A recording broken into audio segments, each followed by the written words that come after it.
बिस्मिल्लाहिर्रहमानिर्रहीम। अस्सलाम वालेकुम नाज़रीन, आप देख रहे हैं प्रोग्राम सिटी एट 10। मैं हूं आपकी मेज़बान अना यूसुफ। उम्मीद आप ठीक ठाक होंगे और इसी दुआ के साथ ही हम प्रोग्राम का आगाज़ करते हैं कि अल्लाह ताला सबके लिए आसानियां पैदा करे।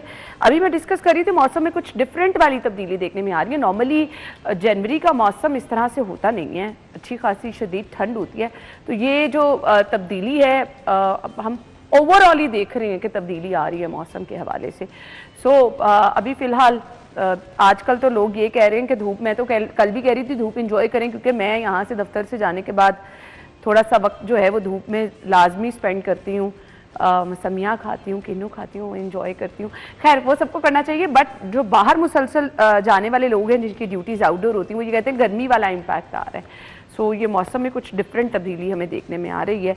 अच्छा जी, हमने चलना है प्रोग्राम की तरफ। खबरों से आगाज़ करेंगे। 11 बजे वाले सेगमेंट में हमारे मेहमान हमें ज्वाइन करेंगे। एक एक कमेंट ले लेते अपने रिपोर्टर से कि ये जो डिफरेंट वाला मौसम मैं देख रही हूँ इसके बारे में क्या कहेंगे। आमिर रजा खान साहब और हसन अली हमारे साथ मौजूद है। अस्सलाम वालेकुम। आमिर भाई कैसे देखते हैं ये? देखिए, जिस तरह हमने दुनिया तब्दील होते देखी है, जिस तरह से हमने सफ़र किया है, आप समझे कि लैंडलाइन फ़ोन से सेलुलर फ़ोन की तरफ, इसी तरह हमने सफ़र किया है सर्दियों से गर्मियों की तरफ। और ये सब क्लाइमेट चेंज नहीं चलना, क्लाइमेट चेंज तेज हो गया। ये देखिए, अब तो चंद साल की बात रह गई है, अब तो 70-80 साल की बात है। उसके बाद कहाँ की सर्दियाँ और कहाँ की गर्मियाँ, सब कुछ जो है उलट पुलट हो जाना है। जो हम कर रहे हैं इस कुराए अर्ज़ के साथ, जो अल्लाह ताला ने हमें बख्शा था, सही कह रहे हैं, उसके साथ जो हमने किया, इतना जालिम जानवर है इंसान। ये शेर खा गया, ये हाथी खा गया, ये जिराफे खा गया, ये दरख्त खा गया। यही ये जूझ मजूझ है, ये खुद को भी खा जाएगा। जो कहते हैं ये जूझ मजूझ सबकी चीज़ें खा भी जाएगा, यही जूझ मजूझ है जो सब कुछ खा भी जाएगा। जब तक हम आपके पास कल CTO आए हुए थे, उनसे पूछे कि ये चीज़ें, अच्छा वैसे वो तो बहुत उम्मीद दिला कर गए उन्होंने, जिस तरह से बातें की हैं। सीरियसली मैं इम्प्रेस हुई हूं कि वो काम कर रहे हैं। नहीं, वो काम कर रहे होंगे। मुझे उनसे तो पूरी, मैं तो उनसे कह रहा हूँ, उम्मीद भी नजर आई वो बेचारा CTO आके बैठ के सोच रहा है कि यार चिंची किसकी इजाद है और इसको बंद कैसे किया जा सकता है, और इसको बंद कैसे किया जा सकता है। ये वो जिन है जो बाहर आ गया बोतल से, इसको बोतल में वापस कैसे बंद करें। उन्होंने तो उम्मीद दिलाई है कि जी आला हुकाम तक हर आने वाले दिन में रिकमेंडेशन पहुंचाएंगे। हर आने वाले दिन में हमने वो आला हुकाम तक, जब तक पहुंचेगी इन बेचारों की रिकमेंडेशन, उस वक्त तक आला हुकाम जो है वो मजीद आला हो चुके होंगे, निकल चुके। वो अभी बहुत आले हैं आमिर भाई, आपको क्या मतलब, आपको सबसे ज्यादा बेहतर आला है, बहुत ज्यादा, आपसे ज्यादा कौन जानता है कि वो कितने आले हैं। बट आवाम पे थोड़ा सा रहम खा लें। हसन, मौसम के हवाले से। मौसम अब देखें, मैं सुबह आमिर भाई को आते ही मैंने कहा आमिर भाई सर्दी, एक हफ्ता पहले मैं गाड़ी में हीटर लगा रही थी, ऑनेस्टली स्पीकिंग सुबह इतनी ठंड लगती है, बाहर ठंड लगती है। और अब मुझे वापसी पे जाते हुए सम टाइम सोचती हूँ AC ऑन कर लूं, गर्मी लगती है, हीटर वाले से थोड़ा सा जो है ना वो खोलना पड़ता है गाड़ी का। तो मैं आमिर भाई को सुबह यही आते ही मैंने कहा आमिर भाई मौसम जो है ना वो सर्दी पड़नी चाहिए, क्योंकि ना बर्फ पड़ी है। और इसका नुकसान ये होगा कि देखें, पानी जो है वो सोर्स बर्फ ही है, उसका सोर्स जो है पानी का। तो अगर बर्फ़ नहीं पड़ेगी और मौसम इसी तरह से रहा तो ये आगे एक बड़ा प्रॉब्लम जो है ये बनेगा। और इसके लिए मेरा ख्याल है कि सबको मिल के दुआ करनी चाहिए। दुआ के साथ साथ जो अपनी अपनी जिम्मेदारी है ना, माहौलियाती आलूदगी जो बढ़ती जा रही है और इसमें सबसे ज़्यादा हमारा किरदार है, इंसान का किरदार है, उस पर भी तवज्जो देनी चाहिए। हाँ, तो इस मौसम को जो तब्दीली नज़र आ रही है, जिस तरह से आमिर भाई ने कहा, ये हम सब जिम्मेदार हैं। कोई किसी एक को जिम्मेदार ठहराना जो है वो मुनासिब नहीं है। खुद देखें कि आप अपने माहौल को साफ़ सुथरा रखने के लिए क्या कर रहे हैं। हमने कभी नहीं सोचा अपने घर में कोई पौधा लगा लें, घर के बाहर कोई दरख्त लगा लें, और हम दूसरों को जिम्मेदार कहते हैं। खैर, टॉप स्टोरीज की तरफ आ जाएं। आज की पहली खबर, मेजर मोहम्मद इसहाक शहीद फ्लाईओवर ट्रैफिक के लिए खोल दिया गया। अवाम के मौसम का शाहकार, अब इंतजार खत्म हो गया।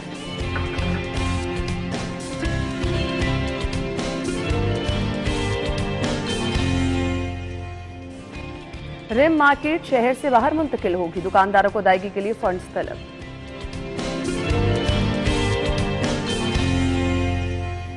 पंजाब का पहला और मुनफरिद मिनॉरिटी कार्ड लॉन्च, 50,000 खानदानों को सहमाही 10,500 रुपये मिले।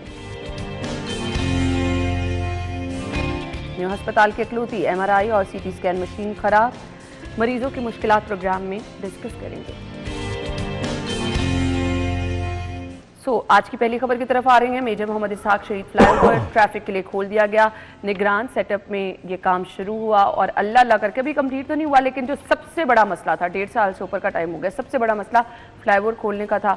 मेरे ख्याल से आज आप दोनों से बात का आगाज करने से पहले मेरा दिल कर रहा है मैं आयशा से पूछूं, कल वो फ्लाईओवर से गई थी, कैसा लगा? मैं तो आज आगे मेरे कान में आवाज बहुत अच्छी, मैं तो कर रहा था कि आयशा शायद मिठाई लेके आएगी।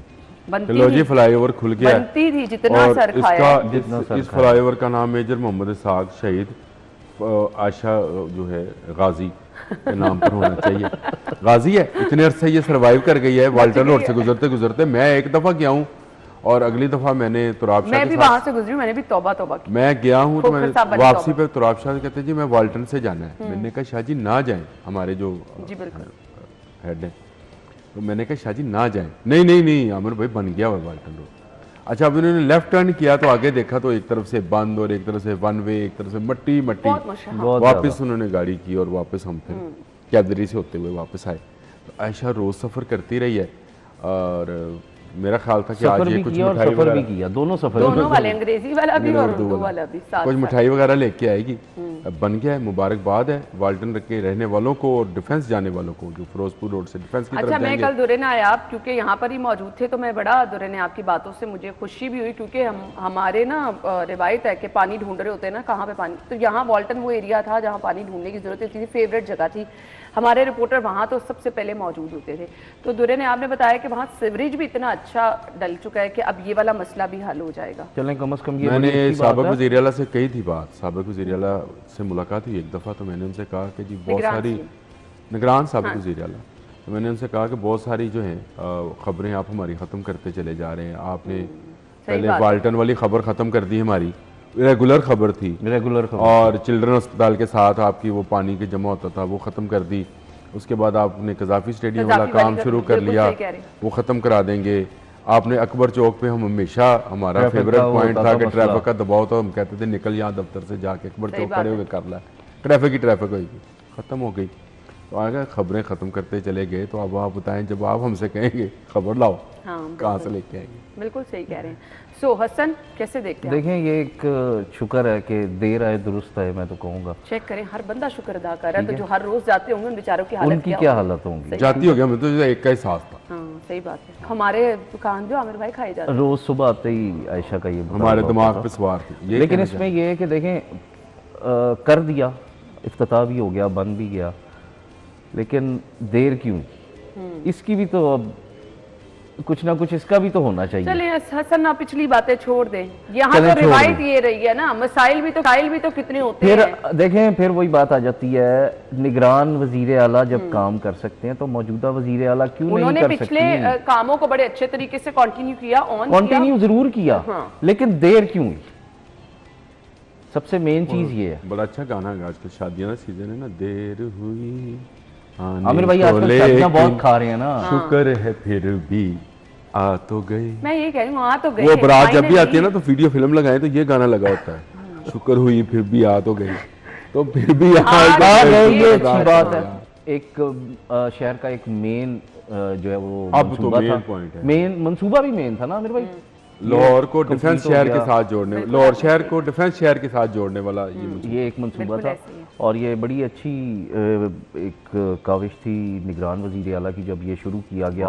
ये भी और भी जो, अगर हम प्रोजेक्ट्स की बात करें, लेकिन ये मेन प्रोजेक्ट था क्योंकि ये वो मेन पॉइंट है जो ट्रैफिक ब्लॉक होने की बहुत ज्यादा घंटों आप यहाँ पे रहते थे, चौक होती थी। और जब भी वही आमिर भाई ने जैसे कहा, जब भी बारिश होती थी और जब वाल्टन रोड का हाल हुआ करता था, मैंने भी वहाँ से मेरा ख्याल है 3-4 दफ़ा जाके लाइव किया, और इतना पानी वहाँ पे होना कि इंतहा से ज़्यादा, और उसका जो आबादियाँ जो घरों में पानी चला जाता था, वो कम से कम ये जो प्रोजेक्ट और दुरे ने आपने बताया कि सिवर इस तरह का डल है कि आप उसमें से बाइक लेके गुजर रहे, इतना बड़ा है कि अब कम से कम ये वाला मसला नहीं होगा। अच्छा, मॉल जिन लोगों ने जाना होता था क्योंकि वहाँ करीबी मॉल, उसकी वजह से जब मैंने जाना बहुत ट्रैफिक होती मैं तो तौबा करके वापस आई हूँ, मैं इस रोड पे नहीं जाऊंगी। अब वो भी मसला मेरे ख्याल से हल हो जाएगा, क्योंकि जिसने डिफेंस जाना है वो फ्लाईओवर यूज करेगा, और जिसने अगर मॉल की तरफ जाना है तो वो यू टर्न लेंगे। तो ये एक ट्रैफिक का जो एक मेन चोकिंग पॉइंट था वो भी खत्म हो गया। सीवरेज का मसला भी हल हो गया। उम्मीद है कि अब जो बारिशें जब होंगी तो वो वाले हालात नहीं होंगे जो पहले इंशाल्लाह। हालिया सीएम कुछ ऐसा प्लान नहीं कर रही कि रोड्स की कुछ हालिया सीएम को तो उसका भी शुक्रिया कि उसने इस काम को कंटिन्यू रखा और ये बन गया। हमने तो माजी में ये देखा है कि मुस्लिम लीग नून की हुकूमत साबिक लोगों के काम जो है उसको रोक देती है। दो तीन काम तो इसने बड़े मेजर काम थे जो रोक दो तीन काम तो इन्होंने भी रोके हुए इस सीएम ने भी। लेकिन चलें ये शुक्र अदा करना चाहिए कि उन्होंने इस काम को कंटिन्यू किया और ये काम अब मुकम्मल हो गया। वाल्टन रोड का बाकी कुछ हिस्सा भी रहता है। सीएम साहिबा काम कर रही हैं ये मिनॉरिटी कार्ड मेडिसिन के हवाले से, मुझे लगता है ये इंफ्रास्ट्रक्चर से रिलेटेड उनका कोई लेना देना नहीं, कोई नजर नहीं। लेकिन ये इफ्तिताह हो गया तो इसका मतलब ये है कि इंफ्रास्ट्रक्चर पे भी उनकी नजर है और इसी में आमिर भाई ये तो काम हुआ कल की जो माइनॉरिटी कार्ड है या किसान कार्ड है उस पे तस्वीर लगनी है, इस पे भी लग जाए, इस पे लग गई तस्वीर। लेकिन वहां से जिसने गुजरना है वही उसने ही देखना है ना, जो कार्ड जिसके हाथ में जाना है उसने तो जब कार्ड निकालना है तो सीएम साहिबा की तस्वीर आनी है। इस तरह ना करें आप। अच्छा चलो अल्लाह करे वो दिल में वो तस्वीर के हक में है, बट मैं तो कहता हूँ मैं तो इसमें तो कोई ऐसी बात ही नहीं होनी चाहिए। और तस्वीर जब खूबसूरत हो आप काम करें, आप काम करें ना, आप काम करें। वो जिनकी खूबसूरत नहीं थी मैं उनसे भी कहता था भाई लगा लो, काम तो करो, लगा लो अपनी फोटो यार। बर्दाश्त करे थे। चलिए ब्रेक ले लेते हैं, ब्रेक के बाद वापस आएंगे हमारे साथ। रहिए।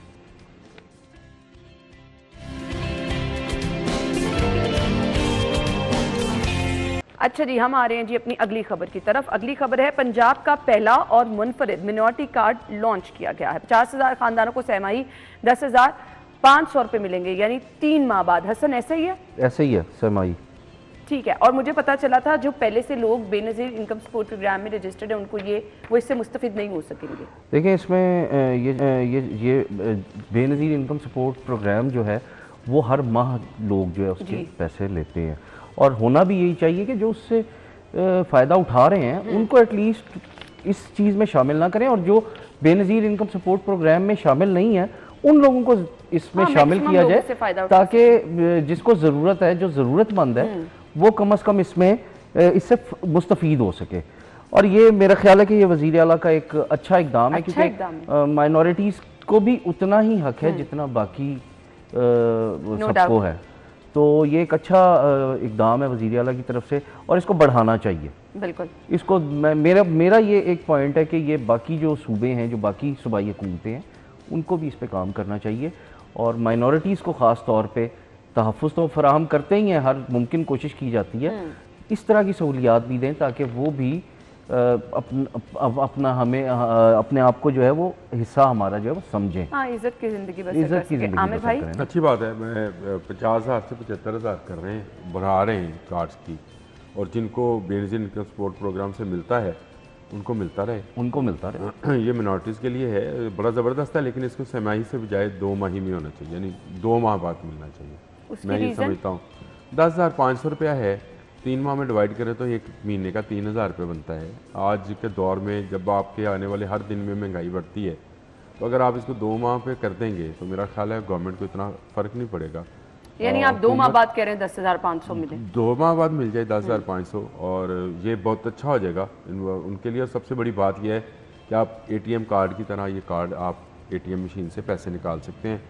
ये बड़ा जबरदस्त काम, लाइनों में नहीं लगना पड़ेगा। जो आप लाइनों में लगते हैं, वो जो बेनज़ीर इनकम सपोर्ट प्रोग्राम लेके पैसे देते हैं। ये मैं अभी बता रहा हूँ, अभी भी पैसे लेके देते हैं। बिल्कुल सही। और वो आपने बिल्कुल गलत किया हुआ है, उनको भी कार्ड जारी करें और ATM से वो अपने पैसे। आमिर भाई कार्ड जारी है, उनको भी कार्ड मिले हुए हैं। नहीं, लेकिन उसके लिए उनको बायोमेट्रिक कराना पड़ता है। बायोमेट्रिक कराना पड़ता है। वो जो है ना, ये आपने एक दफ़ा कार्ड जारी कर दिया, जब किसी की देखें, कल ना किसी ने मुझे वो पोस्ट भेजी थी कि नादरा में अगर आपका कोई ज़िंदगी मौत सब अल्लाह के हाथ में किसी की अजीज़ की डेथ हो जाए, फौरी तौर पे नादरा को इतला करें कि उसका शनाख्ती कार्ड कैंसिल कर दे, वो मिस यूज़ हो सकता है। अच्छा।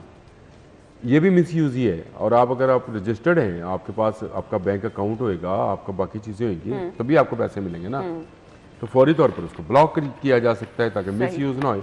लेकिन ये बेहतर है कि इसको ATM कार्ड पे ही रहना चाहिए, उस पे ही रहना चाहिए। बिल्कुल, ताकि जिस तरह से ये बेनज़ीर इनकम सपोर्ट प्रोग्राम वाला है मसला कि उसमें बड़ी मैंने देखा है लूट मार है सर, बड़ी लूट मार है और लोग बहुत ज़्यादा ख्वार होते हैं। अच्छा जी, CM साहिबा ये कहती हैं कि लाहौर से इस्लामाबाद तक बुलेट ट्रेन चलाना चाहती हूँ। अच्छी बात है, अच्छी बात है, ज़रूर चलानी चाहिए। देखें इसमें एक जो लेकिन इसमें सबसे पहले आप अपना रेलवे का पहला निज़ाम तो ठीक कर लें। आज भी बहुत सी जगह पे हम डबल ट्रैक नहीं कर सके, बहुत सारे इश्यूज हैं रेलवे में। तो लेकिन ये कि अगर ये चलाना चाहती हैं तो बहुत अच्छी चीज़ है। इसमें ये है कि रेलवे ने एक नॉन स्टॉप जो है वो शुरू की थी लाहौर से इस्लामाबाद, पता नहीं अब है कि नहीं है, मुझे उसका आइडिया नहीं है। उसका ये होता था कि वो 4 घंटे में रेल कार बोलते थे। नहीं आमिर भाई, रेल कार और थी, एक सुबह रफ्तार के नाम से चलाई थी। वो नॉन स्टॉप थी, वो उसका स्टॉप कहीं नहीं था इस्लामाबाद। रेल कार का भी कहीं नहीं, रेल कार का था, गुजरांवाला था, गुजरात था, मैंने इस तरह करके नॉन स्टॉप गई थी। वो फिर नॉन स्टॉप पे किया होगा आपने। लेकिन इसमें यह है कि वो कुछ 4-4.5 घंटे में लाहौर से इस्लामाबाद पहुंचाती थी। अगर बुलेट ट्रेन चल जाएगी तो लोगों को सहूलत हो जाएगी जिन्होंने इस्लामाबाद जाना है। जैसे लोग, इसका एक और फायदा होगा, जैसे जो लोग कारोबारी लोग खास तौर पे जो बायर सफर करते हैं, गाड़ियां भी आती हैं शहर में, वो भी फर्क पड़ेगा। बायर सफर करते हैं उनको भी फर्क पड़ेगा। अगर 2 घंटे या 1.5 घंटे में लाहौर से इस्लामाबाद का सफर हो जाएगा तो मेरा ख्याल है कि ये एक अच्छा, ये भी कहती हैं सीएम साहिबा कि पंजाब में इंफ्रास्ट्रक्चर का इनकलाब लाएंगे, 5 साल बाद कोई सड़क टूटी नहीं होगी और ना ही कोई सीवरेज खराब होगा 5 साल में।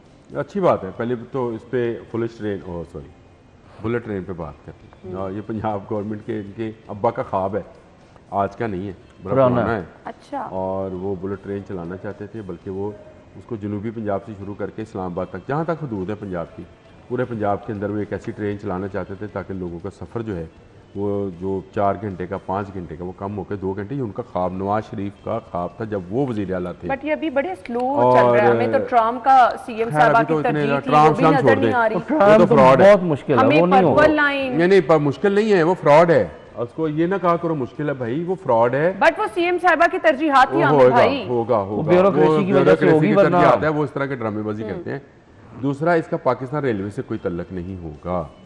ये पंजाब का खुद का इंफ्रास्ट्रक्चर होगा। अगर ये बनती है तो अभी तो है, बहुत दूर है ये बात, अभी तो और अभी आपके पास उसका पैसे नहीं है। चाइना के साथ ही मिलके बनानी होगी ना आमिर भाई, जब चले बुलेट ट्रेन जो भी होगी। आपकी बात ठीक है, सफरी सहूलतें जितनी भी हो कम होती है। एक तरफ पाकिस्तान रेलवे, एक तरफ ये भी एक नया इंफ्रास्ट्रक्चर बनेगा, नई उसकी। पर इसके साथ साथ गुजारिश ये कि शहर में भी आपको अच्छा, दूसरा उन्होंने आप आ जाए इंफ्रास्ट्रक्चर पे, तो मुझे बताएं लाहौर में कौन सा नया इंफ्रास्ट्रक्चर इन्होंने बिल्ड करना शुरू किया जो 5 साल में मुकम्मल हो जाएगा।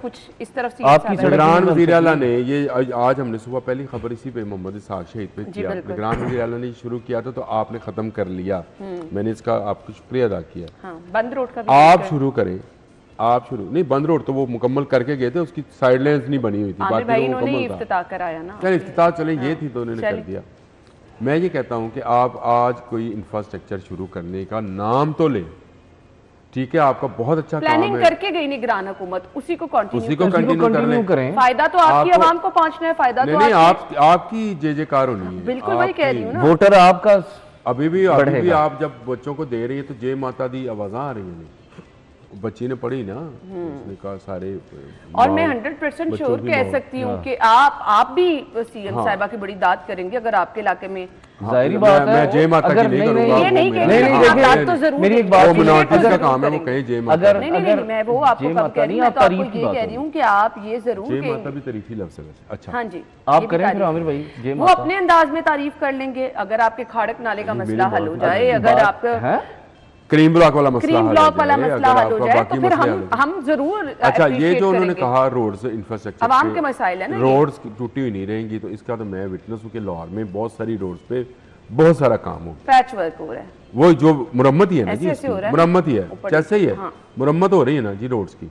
इस पे अगर आप इसमें जरा सा सोने पे सुहागा ये करें, इंफ्रास्ट्रक्चर का काम शुरू करा दें, भाई काम आज शुरू कराएंगे तो जाते चलते, जैसे फ्लाईओवर्स हैं, जैसे अंडरपासेस हैं, जैसे लोगों को सफरी सहूलतें देनी है। आपने 2-1 जगहों के नाम लिए, जैसे लियाकत चौक वाला रोड शुरू हो गया है, ये वही इंफ्रास्ट्रक्चर है जहाँ नई रोड बनी है। एक्सप्रेसवे बन जाए, क्या बहुत सारी ट्रैफिक का कितना बड़ा मसला हल हो जाए। शॉर्टेस्ट वे टू मोटरवे बने बनाए मंसूबे हैं, प्लानिंग हुई हुई है, बस आपने आपको नक्शे बने पड़े हैं। अच्छा, निशान लगे पड़े हैं, जो बिल्डिंग्स आपने उसमें एक्वायर करनी है, जिनको पैसे देने हैं, वो आपने लगा दिए निशान, लेकिन आप काम अगर कर जाए तो अल्लाह आपको। एक विल की जरूरत है, तो लाहौरियों के ऊपर बड़ी मेहरबानी ही हो जाएगी। और फिर लोग तो बैठे हैं आपकी तारीफें करने के लिए, मोतरिफ ऑलरेडी है, और फिर क्या आप कह रहे थे, जय जयकार जय माता दी। हाँ, वो हो जाएगी। ब्रेक के बाद आएंगे, हमारे साथ रहिएगा।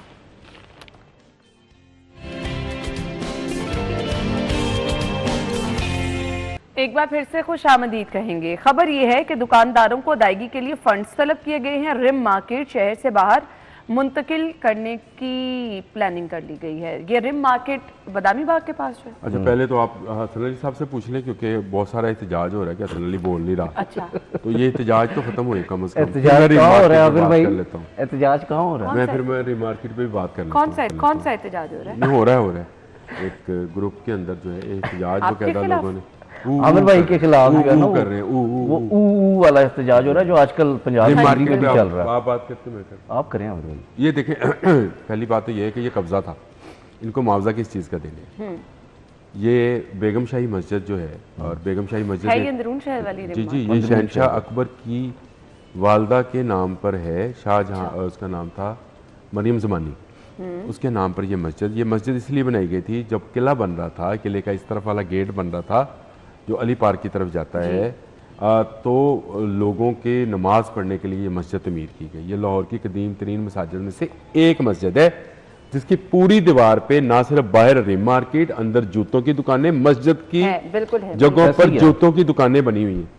कब्जा है, मुआवजा किस चीज का जी? तो फिर आप झुग्गियों वालों को आपने फिर झुग्गियों वालों को क्यों नहीं मुआवजा दिया? फिर सही, फिर लाहौर शहर में जितना कब्जा माफिया है, मैं कब्जा करता हूँ, आपने फुटपाथ पे कब्जा कराया, आप मुझे मुआवजा। आमिर भाई यहाँ पे तो कब्जा करना सबसे आसान काम है। पहली बात तो ये है, ये रिम मार्केट जो थी ये कब्जे की जगह थी, मरियम ज़मानी मस्जिद की जगह थी, और उस पर अंदर की तरफ जूतियों वाले ने कब्जा, उसको भी निकलवाए। वैसे वो मस्जिद की वैसे ही बेरुमती है जूती वाली। और मैंने बारहा कहा है कि उस मस्जिद में अभी भी आसार बाकी है, यानी वो जो उसका वो कतबा लगा हुआ है, नेम प्लेट उसकी या नाम लिखा हुआ है, वो पुराना ही महफूज है। और लेकिन आहिस्ता आहिस्ता दुकानदार उसकी तरफ भर के गया, उसके गेट पे तो उन्होंने जूतियां रख ली हैं, अब अंदर रखनी है बेचने के लिए। अच्छा, मैंने अब ये भी आपसे पूछना है कि आखिर ये प्लानिंग क्यों की जा रही है। हम ब्रेक लेंगे, ब्रेक के बाद आपको ज्वाइन करेंगे, हमारे साथ रहिए। Welcome back. रिम मार्केट को शहर से बाहर मुंतकिल करने की हम बात कर रहे थे, तो थोड़ी सी डिटेल हिस्ट्री आमिर भाई ने बता दी। हसन, मैं आपकी तरफ आ रही हूँ, कितना जरूरी है इसको बाहर मुंतकिल करना और वजह क्या है? देखें, इसमें सबसे अहम मसला वहाँ पे ट्रैफिक का ब्लॉक रहना है। वजह यह है कि वहाँ पे अच्छा, उन्होंने वो रिम ना दुकानों से बाहर निकाल के, वो तो हर जगह आपके पूरे शहर में यही हालात हैं। जैसे आमिर भाई ने अभी कहा कि कब्जे की जगह, आमिर भाई वही बात करें, वो जो डी पॉइंट प्लाजा है शालमी वाला, उस पर भी कब्जा कर लिया लोगों ने, वहाँ पे भी दुकानें बन गई हैं। तो ये तो पूरे शहर का एक मसला बन चुका है। और अगर रिम मार्केट की खास तौर पे बात की जाए तो मेरा ख्याल है कि जैसे आमिर भाई ने बताया कि वो तारीखी मस्जिद है, और उस मस्जिद को की बहाली जो है वो बहुत ज़रूरी है उस पूरी जगह की।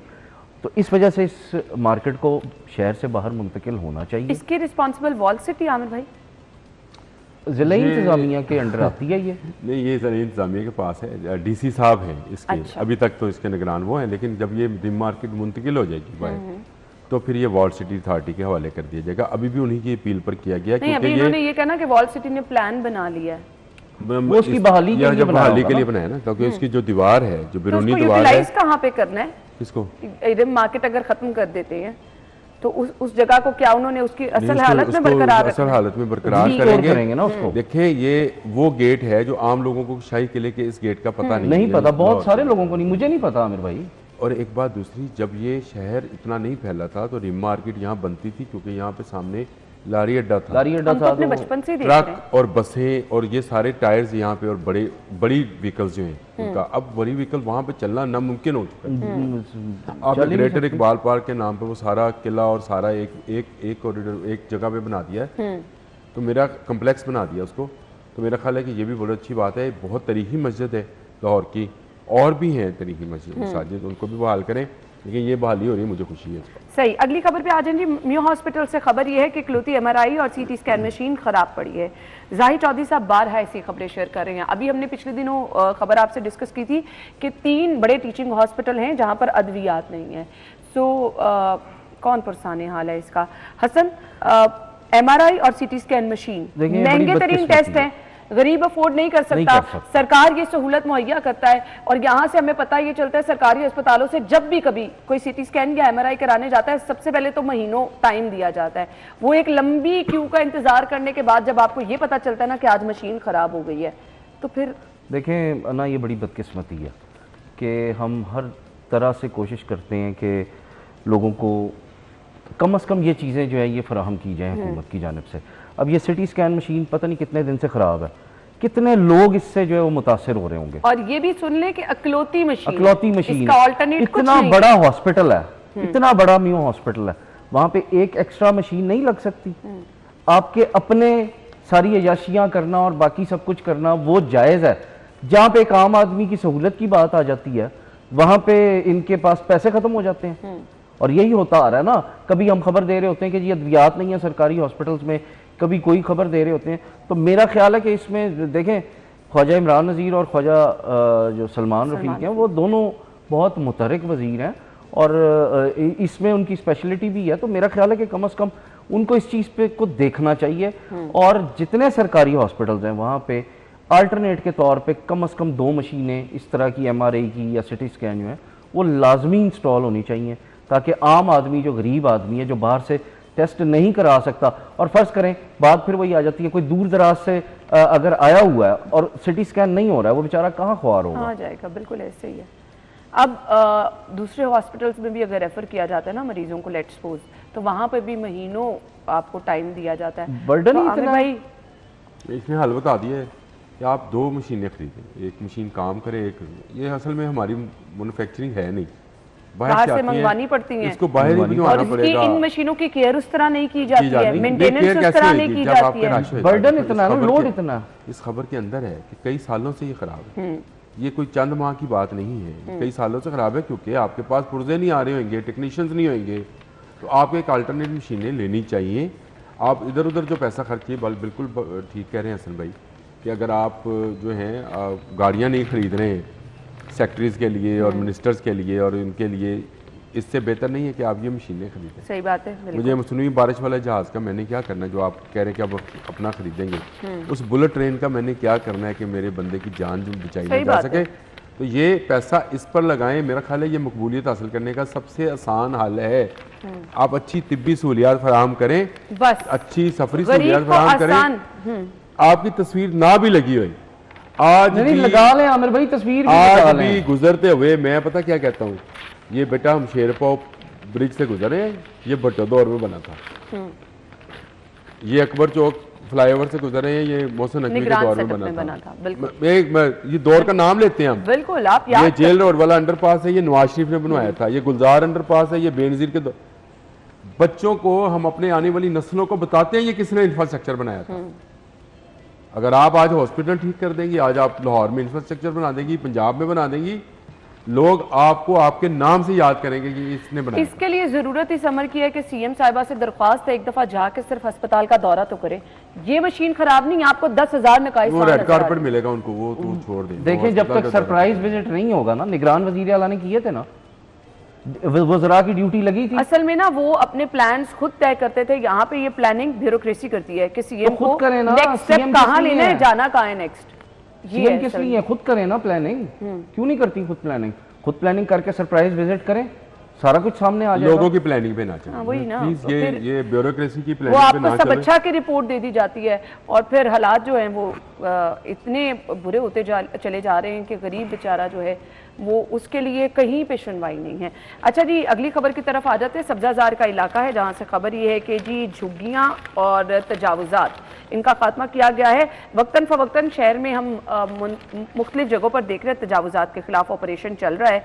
और ये है जी, आपको बता दें DC की जानिब से Singhpura, Baghbanpura, Muslimabad, railway station, Tajpura scheme, सफाई और तजावुजात इकदामात का जायजा लिया गया है। दोनों बहुत अहम मामलात हैं शहर के। आमिर रजा खान साहब, ये तजावुजात के तो मैं हक में नहीं हूँ कभी भी, बिल्कुल, लेकिन ये झुग्गियों वालों के साथ जुल्म हो रहा है, उनको कोई अल्टरनेट तो देना। देखें अगर वो बेघर हैं तो ये किसकी जिम्मेदारी? रियासत की जिम्मेदारी है। आप उनके लिए ये आशियाना होम्स बनाए, फलां बनाए, टुमका बनाए। अच्छा, वो मैक्सिमम लोग ना वहाँ पे भीख मांगने वाले हैं। नहीं, जो भीख मांगने वाले भी हुए तो घर तो हर एक का हक है ना, उसका बच्चा जब पैदा होएगा तो बेघर तो पैदा ना होए। आप मुझे बताएं, आप अपने नाम पे रखें, गवर्नमेंट अपने नाम पे रखे जगह, वो बेच ना सके।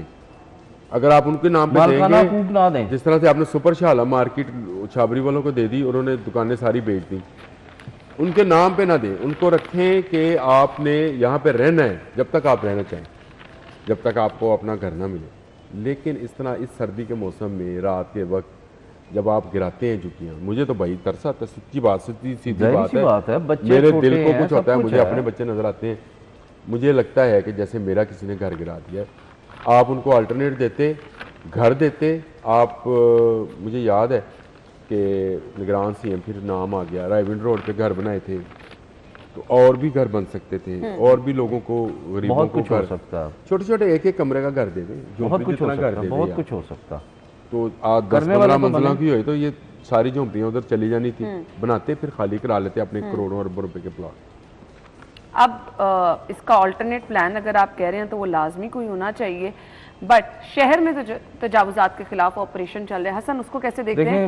उसके असरात नजर आ रहे हैं? असरात इस तरह से नजर अभी एज सच नजर नहीं आ रहे, लेकिन हो रहा है ऑपरेशन जरूर हो रहा है। मैंने खुद बहुत सारी जगहों पे ऑब्जर्व किया। लेकिन फिर बात वही आ जाती है, दिन में ऑपरेशन किया जाता है, रात को वही फटे वही लोग, आप क्रीम ब्लॉक से गुजरे रात को देख लें क्या सूरत हाल है, दिन में वो ऑपरेशन करके जाएंगे और शाम को वही हालात होंगे। आप हॉल रोड चले जाएं, वहाँ पे क्या हालात हैं, आज भी वो फुटपाथ पे कब्जा करके बैठे हुए हैं सारे के सारे। और शहर की जिस भी मार्केट में चले जाएं वहाँ यही हालात, ये ज़्यादा दूर ना जाएं, टाउनशिप चले जाएं, वहाँ पे भी यही हालात है। दिन में ऑपरेशन करते हैं, दिन में आते हैं, रेडियाँ वगैरह जो है वो हटवाते हैं, रात को वही फटे वही सब कुछ वहीं पे बाहर जो है वो लगा होता है। इसका एक प्रॉपर हल निकालें कि मुकम्मल तौर पे तजावजात का खात्मा हो, जो सड़कें हैं, जो गुजरगाहें हैं वो क्लियर हों। खासा मुश्किल टास्क है ये वैसे। अभी तो हम फिलहाल जो काम हो रहा है उसको उसके मुताबिक अगर देखें तो इसका फॉलोअप अगर आप मुसलसल लेते जाएं तो काफ़ी हद तक इस पर काबू पाया जा सकता है। बहुत बहुत शुक्रिया आप लोगों के वक्त के लिए। ब्रेक और हेडलाइंस के बाद आपको ज्वाइन करेंगे, stay with us.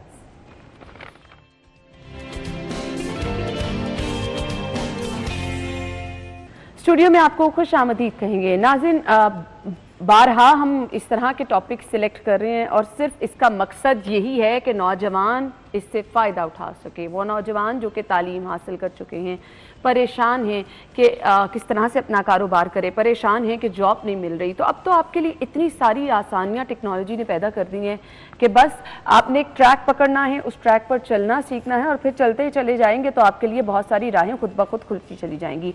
E commerce पे आज हम बात करने वाले हैं, इसके जदीद रुझानात, इससे आप किस तरह से फ़ायदा उठा सकते हैं, ऑनलाइन बिजनेस कौन कौन सा आप कर सकते हैं, उसका फ़ायदा आपको कैसे पहुंच सकता है और इसके साथ साथ उसके लिए आपको क्या करना होगा। क्या बहुत सारे पैसों की ज़रूरत है, क्या बिल्कुल पैसों की ज़रूरत नहीं है, इसकी ट्रेनिंग आपको लेना जो है वो बहुत ज़्यादा ज़रूरी होता है। कुछ चीज़ें हम आज के प्रोग्राम में आपके साथ शेयर करेंगे। हमारे साथ जो हमारे मेहमान मौजूद हैं, मैं तारुफ कराना चाहूँगी जी, उमैर अरशद साहब मौजूद हैं, फाउंडर हैं पाकिस्तानी कॉमर्स एसोसिएशन के। वेलकम कहेंगे। अस्सलाम वालेकुम जी। वालेकुम सलाम, क्या हाल है, कैसी हैं आप? जी बिल्कुल ठीक ठाक उमैर, आप ठीक ठाक हैं? जी अल्हम्दुलिल्लाह। Thank you very much for inviting me today on your show. Thank you so much. मेरे ख्याल से ये हेल्प हो जाती है बहुत सारे नौजवानों की जो कुछ प्लान कर रहे होते हैं, किसी चीज़ से फ़ायदा उठाना चाह रहे होते हैं लेकिन उनको कोई राइट ट्रैक नहीं मिल रहा होता। सो आज हम ई कॉमर्स पे बात करने वाले हैं। बेसिकली ई कॉमर्स है क्या? अच्छा देखिए, कोई भी what is e commerce, the basic definition of e commerce is कि कोई भी electronic transaction between the merchant, vendor and user होगी, that is called e commerce. ये ई कॉमर्स है। जिस तरह आप किसी भी प्लेटफॉर्म पे जाती हैं और you don't know the platform but you go on the platform and you place an order, तो transaction has been taken place, so this is e commerce. ठीक हो गया। अब नौजवानों के लिए क्या मौके यहाँ पर मौजूद हैं, इसके कुछ जदीद रुझानात जिससे नौजवान मुस्तफीद हो सकते हैं? अच्छा, अब देखें, ई कॉमर्स इंडस्ट्री जो है $8.2 बिलियन की इंडस्ट्री है पाकिस्तान में। एनुअल ग्रोथ जो इसकी है 13.4% की है।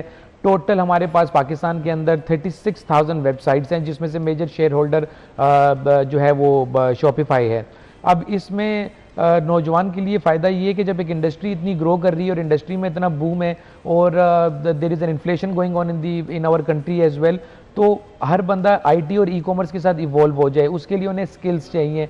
आप आज यूट्यूब के ऊपर इतने कोर्सेज अवेलेबल हैं, इतने सारी केस स्टडीज मार्केट में अवेलेबल हैं। I mean you can go on so many market places. Recently Temu launched in Pakistan, उससे आप ये सीख सकते हैं कि क्या चीज़ ट्रेंडिंग में, क्या चीज़ बिक रही है, और आप उसी प्रोडक्ट को रिसर्च करें और उसके बाद आप अपना स्टोर बनाएं, अपनी वेबसाइट बनाएं और एनालाइज करें कि मार्केट में क्या ट्रेंडिंग है, क्या गैप्स हैं। I mean it's very easy. आप Instagram, Facebook, social media, market places, इन सारी चीज़ों से अपने प्रोडक्ट की रिसर्च एंड डेवलपमेंट कर सकते हैं।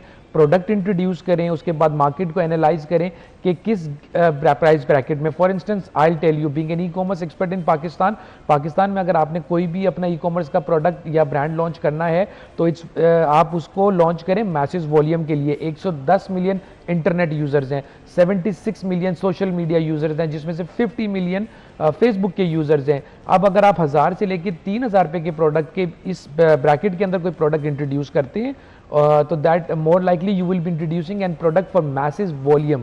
और इसी तरह जो है that would be easy to achieve success. And जिसकी भी टारगेट ऑडियंस जब आपकी ब्रॉड होगी, बड़ी होगी, तो किसी भी बिजनेस को कामयाब करने के लिए बहुत आसानियां हो जाती हैं। लेट्स सपोज मैं कोई अपनी प्रोडक्ट लॉन्च करना चाह रही हूँ, मेरे पास एक प्लान है कि मेरी ये प्रोडक्ट है, अब मुझे अपने बेस्ट प्लेटफॉर्म का इंतखाब करना है, वो इंस्टाग्राम है, वो फेसबुक है, अब मैं उसकी सिलेक्शन करने के बाद स्टार्ट कैसे लूँगी? अच्छा देखें, सबसे पहले तो जो बात है वो ये है कि आपकी प्रोडक्ट रेडी है, आप डेफिनेटली इंस्टाग्राम का अच्छा उससे भी पहले मैं एक बात बता दूं, कोई भी बिजनेस शुरू करने के लिए देयर इज ए रीज़न कि जो बिजनेस की डिग्रीज होती हैं उसमें मैथ्स और मार्केटिंग दोनों पढ़ाई जाती हैं। हालांकि उस टाइम हम सोचते थे कि मैथ्स का क्या कॉम्बिनेशन है, लेकिन अगर आपको मैथ्स नहीं आता you will not be able to do business. So this is my suggestion to anybody कि प्रोडक्ट बेचना, जिस तरह पैसे कमाने से ज़्यादा पैसे को मैनेज करना, मनी मैनेजमेंट ज़रूरी है। आपने इंस्टाग्राम के ऊपर पेज बनाया, अच्छा सबसे पहले आपने प्रोडक्ट चूज किया, प्रोडक्ट चूज करने के बाद आपका वायरल क्या हो रहा है, आपका ट्रेंड क्या हो रहा है, आप दिखा क्या रहे हैं, कंटेंट दिखा रहे हैं। सो सबसे पहले आपने फिगर आउट करना है कि फॉर एग्जांपल मैंने प्रोडक्ट ए चूज कर लिया, अब उस प्रोडक्ट ए के मार्केट के अंदर इंस्पिरेशन होगी, उसका कोई ना कोई पायनीर होगा, उसके कोई ना कोई इनडायरेक्ट और डायरेक्ट कंपटीशन होगा, आप देखें वो क्या कर रहे हैं, फिर मार्केट में गैप क्या है, आप किसके लिए प्रोडक्ट बना रहे हैं, आप जेनजी के लिए बना रहे हैं, किस जनरेशन के लिए बना रहे हैं, उस जनरेशन के लोगों में उठे बैठे देखें वो कैसा कंटेंट देखते हैं। अगर आप जेनजी के लिए बना रहे हैं या people those who are born after 2008, 9, 10, then you need to understand that they don't use Facebook, they use only Instagram. फिर आप उसके एल्गोरिथम्स को देखेंगे, आप कंटेंट बनाएं, यूजर जनरेटेड कंटेंट बनाने के बाद आप अपना कंटेंट पब्लिश करें और उसके बाद आपकी टारगेट ऑडियंस ऑलरेडी डिफाइन होगी, आप अपनी कैंपेन्स इस तरह डिजाइन करें। देखिए जैसे भी हम किसी भी महफिल में जब 50 बंदों की महफिल में किसी को मिलते हैं, हमें 3 या 4 लोग क्यों याद रह जाते हैं, या तो उनके कपड़े ऐसे होते हैं, या वो खूबसूरत होते हैं, या उनके बोलने का स्टाइल ऐसा होता है, तो वो कंटेंट ही है ना जो वो पोर्ट्रे कर रहे हैं। अभी ना आज अगर मैं टीवी चैनल्स पे आता हूं या बात करता हूं, डेफिनेटली मैं अपनी सेल्फ ब्रांडिंग और पीआर पे फोकस्ड हूं, लेकिन मेरा मकसद पॉजिटिविटी फैलाने का ये है कि जितनी देर मैं किसी भी जगह बैठूं तो जो मैं बातें करूं, जो सुनने वाले का किसी एक का भी फायदा हो जाए तो वो सदका जारी है। बिल्कुल ऐसे। तो you definitely need to study research. हमारा क्या है, हम शीप वॉक करते हैं। फॉर इंस्टेंस आप मेरी नेबर हैं और मैंने देखा कि आप एक होस्ट हैं, तो मेरी भी बेटी बहन ने बोला ठीक है जी मैं ये वाली लाइफस्टाइल डेवलप कर लेती हूँ। We don't dive into the struggle of an individual person. So content creation, उसके बाद campaign, marketing plans, data analytics plays a very vital role in order to understand what is the gap in the market and what और USP क्या है। For instance मैं अगर एक e commerce learning school बनाता हूं तो कोई मुझसे पूछेगा तो मैं बोलूंगा yes, because I am working in industry from last 22 years now, this is my unique selling point that मैंने स्क्रैच से लेके बिलियंस तक के ब्रांड्स को रन किया, बनाया और प्रमोट किया। बिल्कुल, सो दैट्स माय यूएसपी। अब आपकी बातों से मैंने ये तो थोड़ा सा अंदाजा कर लिया कि इसके लिए बहुत सारे पैसों की जरूरत नहीं है, बट जिस तरह से हमें 3-4 पॉइंट पर गौर करना है तो पूरी टीम रखनी पड़ेगी कि आप सोलो भी ये तमाम काम? अच्छा देखें, आप डिपेंड करता है the size of the business. Okay, अगर आप दिन में किसी एक बंदे का इंटरव्यू करती है तो फिर आपको मतलब देखें कंटेंट क्रिएशन के लिए कुछ लोग कैमरास भी रखते हैं, कुछ लोग आपने ऐसे भी देखे होंगे जो इवेंट को कवर करते हैं और अपने i16 Pro Max से भी कवर करके चले जाते हैं। स्किल्स बहुत ज़रूरी हैं। आपको टीम यस रखनी पड़ेगी, बट इवेंचुअली, क्योंकि देखिए मैथ्स क्या है, क्या पहले महीने में मैं अगर 2 लाख कमा रहा हूं तो मैं 3 लाख की टीम नहीं रखूंगा। तो डेफिनेटली बिजनेस स्टार्ट करने के लिए वो जो यूएसपी है उसमें स्किल्स भी एक यूएसपी है। So I should know 50% of the skills, I should know how to run a business, how to manage the team, because team formation and team allocation is also plays a vital role in the success of an e-commerce business. But yes, जब आपका parcel महीने का 500 से ऊपर हो जाएगा तो definitely आपको टीम चाहिए होती है। लेकिन गुड थिंग क्या है कि अगर आप टीम अफोर्ड नहीं कर सकते तो आप सेल्स बेस पे कमीशन अपनी एजेंसीज हायर कर लें, you sell, then you make money, and then the people working for you as an agency, they start making the money. That's not an issue. आप बेस्ट प्लेटफॉर्म बता दें कौन सा है और किस तरह से आप छोटे लेवल से स्टार्ट करें। ये होता है ना कि 4-5 दिन 4-5 महीने बड़ा अच्छा बिजनेस चला, उसके बाद आप बैठ जाते हैं कि भाई अब तो कुछ नहीं होने वाला, अब तो मैं बिल्कुल फेल होकर रह गया हूँ, दूसरी चीज़ें आगे निकलती चली जा रही हैं। सो आपको करना क्या है? देखिए मैं एक बात करता हूँ, मैं अक्सर दोस्तों को बात बताता हूँ, नज़र हटी दुर्घटना घटी वाली बात है कि बिल्कुल जो लोग साइलेंट हो जाते हैं, जो लोग कंफर्ट जोन में नहीं जाने आपने, जब आप अपने कंफर्ट जोन में चले जाते हैं तो that is the time when you know you get an element of surprise. आप अगर 4-5 महीने में बिजनेस बंद नहीं करना चाहते तो उसके लिए जरूरी ये है कि you need to focus on innovation, you need to focus कि what new am I introducing in order to enhance the customer experience and buying behaviour of the end user. Platform definitely, अगर आप fashion के अंदर हैं और आपका product जो है डिपेंड करता है आपकी टारगेट ऑडियंस कौन है। अगर आप 1000 से 5000 के बीच का प्रोडक्ट निकाल रहे हैं तो you should be more focused on Facebook. अगर आप जेनजी का प्रोडक्ट निकाल रहे हैं you should be more focused on TikTok. अगर आप फैशन निकाल रहे हैं 7000 से लेके 50000 तक के बीच का कोई भी प्रोडक्ट चूज कर रहे हैं तो डेफिनेटली बाइंग बिहेवियर को अंडरस्टैंड करना है तो वो आप इंस्टाग्राम पे जाएंगे। और अगर आप कोई सर्टेन नीश, मैं कहता हूँ अपर मिडिल क्लास या एलीट क्लास के लिए प्रोडक्ट निकाल रहे हैं तो फिर आप स्नैपचैट पे जाएंगे। सही। अच्छा, अब यहाँ पर हम देखते हैं इसके साथ साथ कुछ इन्फ्लुएंसर है मार्केट में, कुछ भी नहीं कर रहे होते बट बड़े पैसे कमा रहे होते हैं, ये कैसे हो जाता है? नहीं, ऐसा नहीं है कि कुछ नहीं कर रहे हैं और पैसा बना रहे हैं। आई थिंक हमारी कंट्री में जो इकोनॉमिकल, पॉलिटिकल और क्लाइमेट इश्यूज चल रहे हैं और इतनी एक tough war we are fighting towards the economy, ऐसा नहीं है कि कोई कुछ कर नहीं रहा। डेफिनेटली अगेन इन्फ्लुएंसर्स के पास भी एक स्किल है, they know how to create the content, when to create the content, how to post the content, when to post the content. I mean they are doing a very good job and हर बंदे के पीछे people those who are famous today in influencer marketing, I mean there is an history of more than a decade behind them. कुछ लोग over the period of night viral हो गए but definitely उनके अंदर कोई ना कोई skill था। तो इन्फ्लुएंसर मार्केटिंग तो मैं मतलब you know personally I will suggest it gives you an boost for the awareness and the engagement. जिस तरह की कन्वेंशनल मार्केटिंग के अंदर आप बिल बोर्ड्स वगैरह बनाते हैं, लगाते हैं और अपने आप को प्रमोट करते हैं, इसी तरह इन्फ्लुएंसर मार्केटिंग आपको एक प्लेटफॉर्म और आपको एक रोड मैप प्रोवाइड करते हैं जिसकी बेस के ऊपर आपकी अवेयरनेस, एंगेजमेंट और आपकी कैंपेन्स जो हैं वो सक्सेस करती हैं। ठीक है उमैर, बहुत सारे लोगों की तादाद ऐसी है जो कम पढ़े लिखे हैं, क्या वो भी इन प्लेटफॉर्म से पैसे कमा सकते हैं? उनके लिए भी अपॉर्चुनिटीज मौजूद हैं? देखिए, जो लोग बहुत कम पढ़े लिखे इज अ वेग term. I think a person needs to, I know so many people in the industry, those who are sitting on a very good position today, but they should be smart.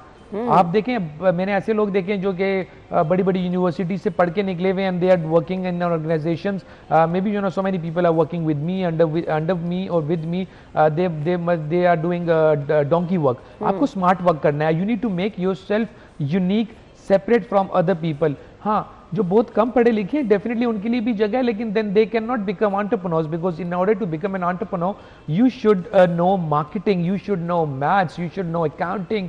देखें, दुनिया जो है ना ये सारी number की game है। Lately I have come up to a conclusion, before I was not a fan of it, though I have done MBA in marketing finance, but my finance was not that good, but my marketing was extraordinary. लेकिन मैंने अभी एक बात समझ ली है कि maths जरूरी है, 1 + 1 = 2, you need to understand the maths. बिल्कुल। Yes, अगर आप कम पढ़े लिखे हैं यू कैन डू, लेकिन फिर कम पढ़े लिखने वालों का बेंचमार्क अलग है। मैंने देखें, आप बहुत सारे इन्फ्लुएंसर्स ऐसे हैं, for instance you know so many influencers जो खेती बाड़ी करते थे क्वेटा के और पंजाब के, जिन्होंने वीडियोस बनाई, लेकिन आज वो आपकी टेक्नोलॉजी के साथ इवॉल्व हो गए ना, यूज कर रहे हैं। That means you should be smart. अच्छा, अब हम कामयाब लोगों की थोड़ी स्टोरी इसलिए डिस्कस कर लेते हैं कि लोगों को थोड़ा सी मोटिवेशन मिले, वो लोग जो डरते हैं स्टार्ट लेने से, हालांकि उनके पास टाइम भी है, वो कर भी सकते हैं, बस वो स्टार्ट नहीं को ले पाते। कुछ अपनी स्टोरी के बारे में बताएं, आपने कैसे स्टार्ट किया? माशाल्लाह अवार्ड हासिल कर चुकी हैं अब तो आप, किस तरह से आपने स्टार्ट किया और कामयाबी की मंजिलें कैसे? देखें, मैं समझता हूँ कि मेरी कामयाबी के पीछे जितना क्रेडिट है सब मेरे वालिदैन को जाता है, जिन्होंने हमें आला तालीम दी। ये मेरी वालदा जो हैं उनका, वो मेरी मेंटोर हैं। उन्होंने मुझे उस टाइम जब मैं बचपन में छोटा था मुझे बोलना सिखाया, तो मैं आज बोलना सीखा, तो जिसकी वजह से you know I have good communication and strong communication skills, जिसकी बेस के ऊपर ये हुआ। Degree played its own role. I mean if I tell you, I started with 30,000 rupees salary 7 साल 8 साल पहले। मैंने जब ई कॉमर्स के अंदर दोबारा से कदम रखा, 30,000 रुपये से लाहौर में मैंने काम शुरू किया। आज अल्हम्दुलिल्लाह मैं founding member of Pakistan e commerce association हूँ। I am the head of e commerce at Crescent strategic partners, which is one of the leading fashion strategic. Time लगा ये 5 से 7 साल के अंदर। अच्छा, यस, ठीक है। मेरी जर्नी जो है over the period of its 20 years journey, because I worked in London, I worked in Dubai. लेकिन ई कॉमर्स के अंदर यानी स्क्रैच से मैंने स्टार्ट किया, डोमेन चेंज की, स्क्रैच से स्टार्ट किया, और 7 साल के अंदर आज अल्हम्दुलिल्लाह आई डोंट थिंक सो कि there is a single person in the e commerce और IT industry in Pakistan they don't know me. Yes, अल्हम्दुलिल्लाह recently I have been awarded e commerce trail blazer of Pakistan by global digital awards and tech champion award by PNY conference recently last weekend, in fact Saturday को award। That's really great, माशाल्लाह। अच्छा, मुझे अब जब आप आते हैं ना ई कॉमर्स पर, सोशल मीडिया पर, तो इधर वो जो कहा जाता है ना कि आप नकालों से होशियार रहें, बड़े फेक अकाउंट्स होते हैं, दिखाया कुछ जाता है बेचा कुछ जाता है, तो इससे कैसे महफूज रहना है? मैं आपको बताता हूँ, इससे महफूज रहने के लिए एंड यूज़र बहुत तेज़ हो गया है। आज से 4 साल पहले मेरी फैमिली में एक मेरी कज़न ने मुझे एक तरीकाकार बताया कि मैंने बोला आप लोग शॉपिंग करते हैं, कैसे पता चलता है आप लोगों को कि ये पेज फेक है या नहीं? तो उन्होंने बताया कि हम कमेंट्स में जाते हैं, रिव्यूज़ में जाते हैं। सबसे बेसिक और आसान हल बताता हूँ। अच्छा, एंड यूज़र आजकल 1000, 1500, 2000 रुपये के तजुर्बे के लिए तैयार है। मैंने रिसेंटली 1500 रुपये के 2 शू शाइनर मंगाए, एक आया, that was messed up, crappy, I threw it, now I'm not going to purchase it again, but I need, in order to find new products, मैं महीने में 2-4 हज़ार रुपये की ऐसी चीज़ें लेता हूँ। दूसरी तरफ से मुझे 1700 रुपये का एक बॉक्स आया बड़ा अच्छा, एंड आज भी मैंने शूज़ के ऊपर लगाया हुआ, it looks like it's new. तो डेफिनेटली एंड यूज़र इवॉल्व हो गया है। दिस इज़, यही तो बात है कि वो जो मार्केटिंग ट्रेंड्स को जो एनालाइज करना है, that is to understand the psyche of an end user. End user की अवेयरनेस हो चुकी हुई है। सिंपल है, आपने किसी भी वेबसाइट पे जाना है, आप देखेंगे लोग अपनी रिसर्च खुद कर लेते हैं। जो नहीं कर सकते मैं उनको बता देता हूँ कि डेफिनेटली आप जब जाएंगे पेज के ऊपर, सबसे पहले आप ये देखेंगे कि पोस्टिंग कितनी हुई हुई है, कौन सी पोस्ट लगी हुई है, प्रोडक्ट के ऊपर कमेंट्स हैं, प्रोडक्ट के ऊपर रिव्यूज़ हैं, अगेन किसी इन्फ्लुएंसर ने उसको मार्केट किया हुआ है, उसकी वेबसाइट के ऊपर क्या बिहेवियर है, और डेफिनेटली अगर एक महंगा प्रोडक्ट होगा उसके लिए they will ask for few live pictures as well. But ये छोटे मोटे जो प्रोडक्ट्स हैं जिनकी 1000 से 3000 रुपये के बीच में, इसमें एंड यूज़र को पता है कि उसके रिव्यूज़ और उसके कमेंट्स और उसकी इंगेजमेंट, अगर फेक पेज होगा तो कभी भी उसकी फॉलोअर्स तो होंगे लेकिन उसकी इंगेजमेंट, उसकी लाइक्स नहीं होंगे, रील्स नहीं होंगी। और आजकल जो लोग जेन्युइन हैं, जो ऑथेंटिक बिजनेस वाले हैं, उन्होंने अपने आप के ऐसे स्टेप्स लिए हुए हैं। For instance they have blue tick, for instance they provide you live images, they provide you reviews, वो काम कर रहे होते हैं। कंफर्मेशन मिल जाती है कि इधर कोई ऐसी चीज़ नहीं है कि आपको परेशानी का बायस बनना पड़ेगा। मैसेज क्या होगा हमारे देखने वालों के लिए? मेरा मैसेज देखने वालों के लिए यही है, believe in yourself and be confident and you know keep pushing and keep trying, keep working hard. मेरा मैसेज जो है वो यूथ के लिए, क्योंकि देखें हमारे मुल्क की जो पॉपुलेशन है, I mean 35% population is youth between 19 to 30 years की बीच में। Please believe in your self. मायूस ना हो, डिग्री सिर्फ नौकरी लेने के लिए ना करें, डिग्री को पढ़ें और उसको समझें। और अल्हम्दुलिल्लाह ई कॉमर्स के अंदर आप अपना स्टेप इन, आप अपनी एट अर्ली एज में ही आप बिजनेस अपना स्टार्ट कर दें। और be smart, I mean you should be smart, you should have good communication skills. A degree is nothing if you don't know how to speak and how to convince people. So my message to people is believe in yourself and do what you like. और जब आप अपने आप पे यकीन करना शुरू कर देते तो यकीन माने आपके अंदर की छुपी हुई सलाहियतें बाहर निकलती हैं, और ऐसे निकलती हैं, बस आपको उनको पॉलिश करने की ज़रूरत होती है। अल्लाह ताला ने तमाम लोगों में बहुत कुछ स्पेशल रखा है, बस उन्हें ढूंढे और अपने ट्रैक पे निकल जाए। Thank you so much. Thank you very much. Thank you very much. हम ब्रेक के बाद ज्वाइन करेंगे। स्टे विद अस।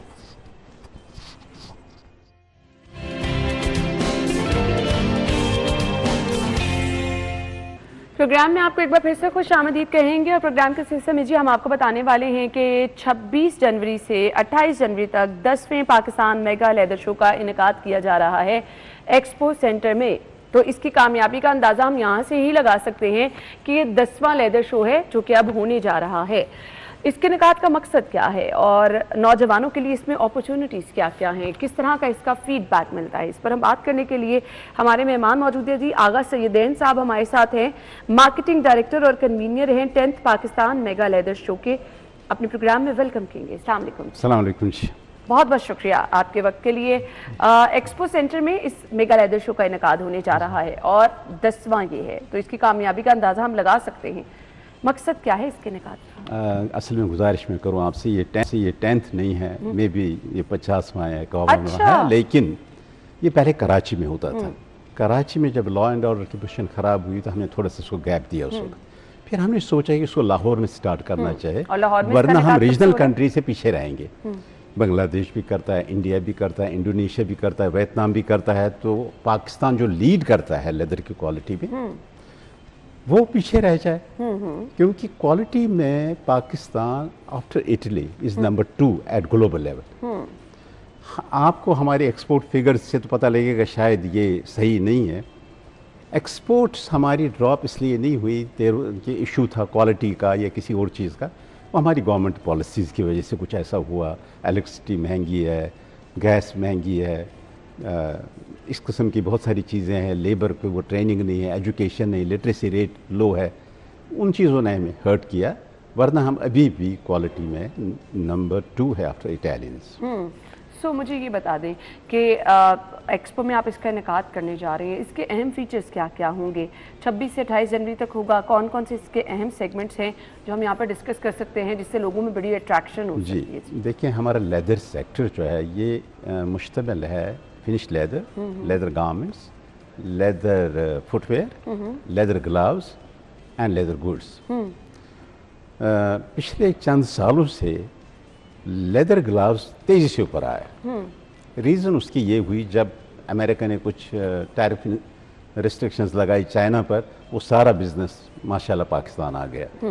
तो इस वक्त पोजीशन ये है कि नंबर 1 लेदर ग्लव्स हैं इस वक्त, लेदर गारमेंट्स के बाद नंबर 2 है लेदर ग्लव्स, नंबर 3 पर है फिनिश लेदर, नंबर 4 पर है फुटवेयर और आखिर में लेदर गुड्स। ये दुनिया के प्रोडक्ट मिक्स के मुकाबले में बिल्कुल डिफरेंट है।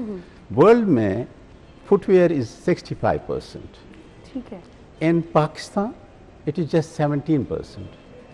तो यहाँ से पता लगता है कि इसमें बहुत पोटेंशियल है। जी बिल्कुल, क्योंकि जो दुनिया के मशहूर ब्रांड्स है, लुई वुइटन है, गुची है एंड बाली है, डिफरेंट ब्रांड्स जितने भी हैं, हाँ जी बहुत सारे हैं, वो सारे पाकिस्तान का लेदर प्रेफर करते हैं।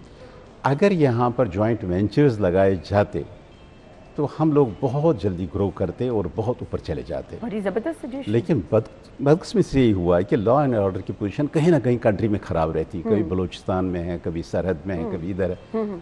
उससे डरता है जॉइंट वेंचर में आने के लिए, जो पीछे से इन्वेस्टमेंट करने के लिए आना चाहता है, they think problem the whole country is in the problem. ऐसा नहीं होता, लेकिन नक्शे में इतना सा पाकिस्तान दिखाते में यहाँ प्रॉब्लम है, वो लगता है जिस तरह पूरी कंट्री में है। इसको ठीक करने की ज़रूरत है और लाइफ स्टॉक डिपार्टमेंट को बहुत काम करने की ज़रूरत है इस सिलसिले में। हमारे मॉडर्न स्लॉटर हाउसेस नहीं है।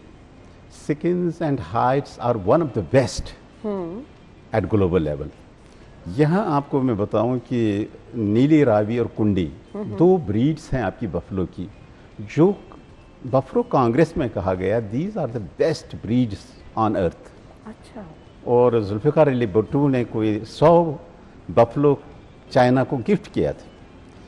तो हमें अल्लाह ताला ने वसाइल से माला माल कर दिया। सबसे बड़ा जो आपके पास वसाइल में जिस चीज़ को मैं गिनता हूँ वो है आपका ह्यूमन टैलेंट। अगर आप लोगों को प्रॉपर क्वालिटी एजुकेशन दें, हम दुनिया में किसी से नीचे नहीं। आप देखिए, एक डॉक्टर यहाँ से चला जाता है यूरोप अमेरिका, वहाँ वो किस तरह परफॉर्म करता है, हाँ, लेकिन यहाँ पर वही चीज़ मुरझा जाती है। तो हमें ओवरऑल अपनी कंट्री को इस चीज़ को देखने की ज़रूरत है। और इकोनॉमिक पॉलिसीज़ हमारी इसलिए अच्छी नहीं बन सकी क्योंकि हम समझते हैं कि इकोनॉमिक मैनेजर को ये होना चाहिए कि वो IMF से लोन कैसे ले सके, वर्ल्ड बैंक से कैसे ले सके, एशियन डेवलपमेंट बैंक से आप कैसे लोन लें। यहाँ पर इकोनॉमिस्ट हमें चाहे जिस तरह आपके पहले डॉक्टर शुएब रहे थे और एक थे जी वो मशहूर क्या था उनका नाम, ज़ियाउल हक के ज़माने में हक साहब, अब वो PhD थे लंदन स्कूल ऑफ इकोनॉमिक्स से। ही वॉज एन इकोनॉमिस्ट और उन्होंने इकोनॉमिक पॉलिसीज़ दी। एक बैंकर जो है ना वो आपको इकोनॉमिक पॉलिसीज़ नहीं दे सकते। अब आपके पास सजेशन बहुत अच्छी हैं, सो मैं आपसे ये पूछना चाहूँगी कि इस एक्सपो के दौरान, इस शो के दौरान क्या कुछ स्टॉल्स ऐसे भी लगाए जाएंगे कि लोगों को इसकी अहमियत के बारे में बताया जाए, मैक्सिमम लोगों को इसकी तरफ हम इनकरेज करें कि उनको लेदर के बिज़नेस की तरफ आना है, इसको प्रमोट करना है, हम बहुत सारे पैसे इससे कमा सकते हैं, मुल्क की मईशत इससे बेहतर हो सकती है। देखिए इसमें यह है कि लेदर सेक्टर की हमेशा कोशिश रही है कि हम इंडस्ट्री और एकेडेमिया का लिंकेज रहे। हमने इनिशिएट किया, सबसे पहला प्रोजेक्ट मुशर्रफ साहब के ज़माने में किया था जब हमने आइडेंटिफिकेशन ऑफ स्किन डिजीज़ पर काम किया था। Pakistan institute of fashion design जो है, इनको हमने फ्री स्टैंड दिए हुआ है, यूनिवर्सिटी ऑफ वेटरनरी साइंस को दिया ताकि हम इन यंगस्टर्स को लाएं और इसमें ये करें। और यहाँ हमने इनिशिएट किया और हमने PhD प्रोग्राम शुरू करवा दिया और one of the professors, assistant professors, उन्होंने चाइना से PhD भी की लेदर में। तो उसमें मेरी ये गुजारिश है कि जी यंगस्टर्स के लिए तो बहुत सारे मौके हैं हमने वहाँ रखे हुए हैं कि वो लर्न करें कि अगर उन्हें छोटा मोटा कोई बिजनेस शुरू करना, how can they do it, what are the different areas. इसी में लेदर गुड्स में है, लेदर जैकेट्स में है, लेदर फुटवेयर में है। फुटवेयर में बहुत गुंजाइश है पाकिस्तान में। सही, तो इसके लिए सिर्फ आपको राइट ट्रैक की ज़रूरत है। तो अब वो लोग जो कि इस एक्सपो में शामिल होना चाह रहे हैं, उनके लिए क्या कोई अपॉर्चुनिटीज़ भी हैं? देखिए इस वक्त 250 स्टैंड्स हैं इसमें, बाहर से 40 स्टैंड है फॉरेन कंट्रीज़ के। इस शो का सबसे बड़ा मकसद ये है कि हमारे जो वो एंटरप्रेन्योर जो बाहर नहीं जा सकते सर्वे करने के लिए कि कौन सी मशीनरी हम लगाएं, वो मशीनरी सप्लायर्स को हम यहाँ ही ला रहे हैं। वो आप देखेंगे वहाँ मशीनरी डिस्प्ले पर होगी। अगर कोई छोटा मोटा कोई प्रोजेक्ट शुरू करना चाहता है, they can do it easily, opportunity नहीं मिलेगी। साथ ही भी पता चलता है मशीनरी की प्राइस क्या है, मेरी प्रोजेक्ट कॉस्ट क्या होगी, वो तमाम चीज़ें वहाँ पर हमने लर्निंग के लिए। फिर हम सेमिनार्स करते हैं, हम बताते हैं कि दुनिया में इस वक्त क्या कंप्लायंसेस चाहें लेदर के लिए। रीच की कंप्लायंस, अभी यूरोप ने, जर्मनी ने नई एक कंप्लायंस की है, traceability of leather. You have to trace back the leather to the slaughter house और टू द फार्मर कि ये किस जानवर की खाल हम यूज़ कर रहे हैं। तो बहुत सारे इश्यूज ऐसे हैं जो लेदर एज अ मटेरियल पर प्रोपेगेंडा हुआ इंटरनेशनल लेवल पर, एनिमल वेलफेयर वालों ने किया, दूसरों ने किया। हाँ, इसको डिस्करेज क्यों किया जाता है? इसको डिस्करेज किया। नई एक टर्मिनोलॉजी आई, पहले होते थे वेजिटेरियन, अब आ गए वीगन। वीगन इज कि आप एनिमल की कोई चीज़ इस्तेमाल भी ना करें, बेल्ट है, वॉलेट है, पर्स है, आप ना यूज़ करें। ये दो बहुत दुनिया की नामवर NGOs हैं, ग्रीन पीस और पीटा, उन्होंने कुछ ब्रांड्स के साथ मिलकर ये काम किया।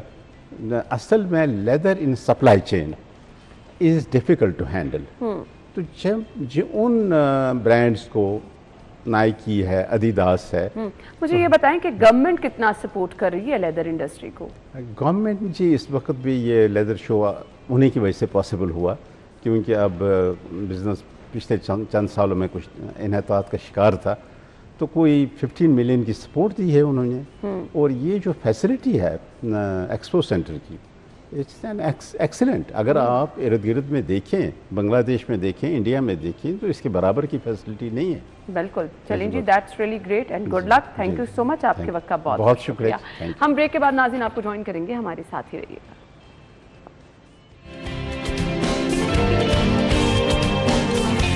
Welcome back once again. So आज जिनकी बर्थडे उनको विश करने जा रहे हैं, तैयबा ज़ीशान की बर्थडे है, और इसके बाद जी मोहम्मद असगर की बर्थडे है, अमान, सामिया शेख, अलीजा, अरहम, मोहम्मद मूसा गुजर, आप सब लोगों को सालगिरह की मुबारकबाद। Wish you a very happy birthday.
Happy birthday once again. जिनकी सालगिरह है कल, वो हमें अपनी पिक्चर्स भिजवा दे, प्रोग्राम में शामिल हो जाएं। जी आपकी बर्थडे को भी हम ऐसे ही स्पेशल बनाएंगे। अभी एक ब्रेक ज्वाइन करेंगे, ब्रेक के बाद स्टे विद अस।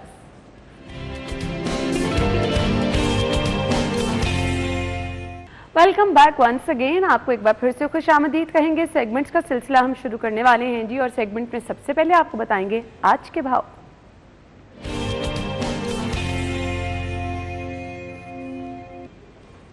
आज के भाव के लिए हम ओपन मार्केट का रुख करते हैं। शहर के मुख्तलिफ मार्केट्स में रोजाना हमारे रिपोर्टर जाते हैं ताकि देख सकें कि कहाँ पर किस किस प्राइस में सब्जियां या फल मिल रहे हैं।